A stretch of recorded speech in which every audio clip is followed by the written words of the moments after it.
4月初八对基隆港出发的瓜实台邮轮，因为故障掉伫咧乌基纳瓦，到今仔日总算甲游客送回来台湾。有游客是认为讲，船公司第一时间拢无讲好清楚，嘛无提供免费的网络订订的服务，致使游客无法度继续处理后续的行程。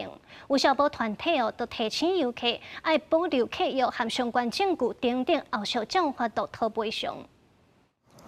入境手续办好，通关了后，等着行李，3000外旅客比原定的时间慢1天才返来台湾。袂少人后续行程予延误，也无多谅解船公司当时无甲话讲清楚。第2天早上又说可以让我们下去，就又临时通知说又不能下去。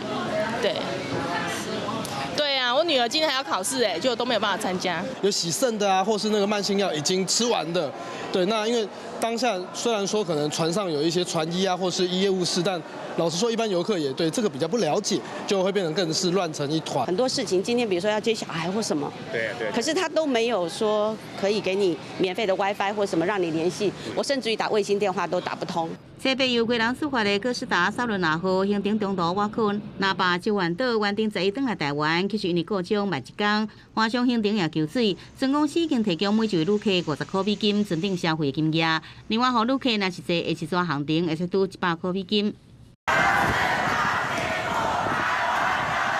去年7月，10号也发生社会争议，当时邮轮原定对基隆港出发，到日本奥克纳瓦佚佗，不过因为风台3摆改行程，最后提早返来台湾。旅客一度不满船公司处理的态度甲补偿方案无愿意入船。消保团体认为，无论是天灾还是其他不可抗力因素，船公司也是要照契约行。 没有依照原来的合约的行程去把它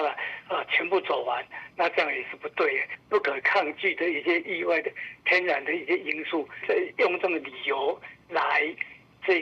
把它糊弄过去，这样是不对的。 消保团体提醒，旅客若是要坐邮轮，爱伫出发之前，甲契约详细看清楚。一旦行程方变更，嘛爱留这相关证据，以便后续要求赔偿。这摆故障技术问题延迟返来台湾，航港桥甲港务公司昨早起伫基隆港成立现场应变小组，后续看需要来协助旅客甲船公司协调，船公司也未做出详细的回应。记者综合报道。